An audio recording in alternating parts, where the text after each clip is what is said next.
మనం వచ్చేసి Telangana government second standard చూస్తూ ఉన్నాము. సరళ పదాలు గురించి చూద్దాం. కొన్ని పదాలు మనం చదువుదాం. అరక, ఆట, ఉంగరం, ఊయల, చదరంగం. కమలం, సవరం, జడ, ఎలుక, ఏనుగు. 5 ఒంటె, ఓడ, ఔషధం, ఘటం. కంఠం, శంఖం, శనగ, భజన, మేఘం. డంక, ఫలం, హంస, తాళం, అక్షరం.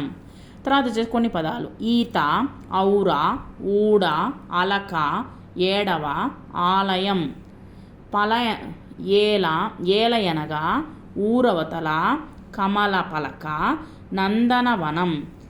జలజ జడ, మకరందం, గబగబ నడవడం. తర్వాత వచ్చేసి ఇక్కడ వచ్చేసి క్రింది బొమ్మల పేర్లు రాయండి. ఇక్కడ వచ్చేసి కొన్ని బొమ్మలు ఇవ్వడం జరిగింది, మీరు గమనించండి. టెక్స్ట్ బుక్లో ఆ యొక్క బొమ్మలకు వచ్చేసి మనము ఈ యొక్క పేర్లు రాయడం జరిగింది. గద, తబల, కంజర, పలక, దండ, గంప, మంచం, వడ, భవనం, శంఖం, రథం, నాగం. తర్వాత క్రింది ఖాళీల్లో సరైనటువంటి అక్షరాలను రాయండి. మీరు వచ్చేసి ఈ విధంగా ఖాళీల్లో ఈలు వచ్చేసి ఏ విధంగా అయితే ఖాళీలను పైన ఉన్నటువంటి దాన్ని చూసి మీరు రాయండి. తర్వాత వచ్చేసి ఇక్కడ క్రింది అక్షరాలను వచ్చేసి చదవండి.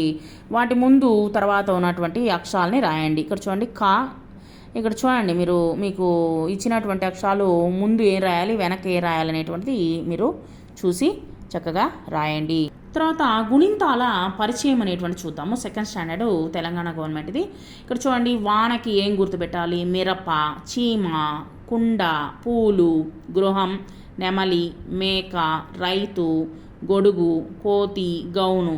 సో ఈ విధంగా వచ్చేసి ఈ యొక్క ఏమేమి గుడింతాల గుర్తులు అనేటువంటిది బ్రాకెట్లో పెట్టున్నాం చూడండి. ఆ విధంగా గుడింతాల గుర్తులు మీరు నేర్చుకొని పెట్టండి. కొన్ని పదాలను ఇవ్వడం జరిగింది, ఆ పదాలను చదువుతాము. తర్వాత వచ్చేసి గుడింతపు గుర్తుల్ని మనము ఇక్కడ పెడతాము.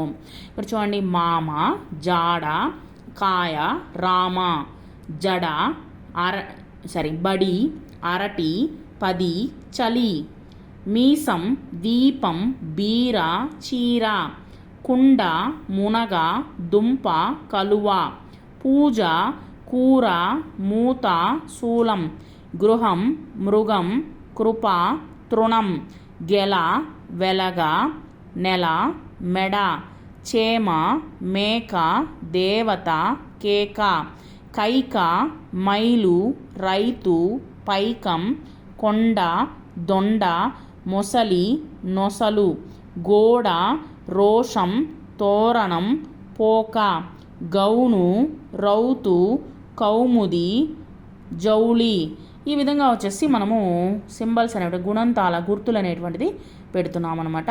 ఆ యొక్క గుణింతాల్లో వచ్చినటువంటి పదాలని మనము కొన్ని నేర్చుకున్నాము. తర్వాత కొన్ని వచ్చేసి పదాలు ఈలో వచ్చేటువంటి పదాలని మీరు రాయమనిచ్చారు. ఆవు, ఈ ఇల్లు, ఈ ఈగ, ఊడు. చూడండి కొన్ని పదాలు: ఈగ, ఉడత, ఊయల, ఋషి, ఎలుక, ఏనుగు, 5, ఒడి.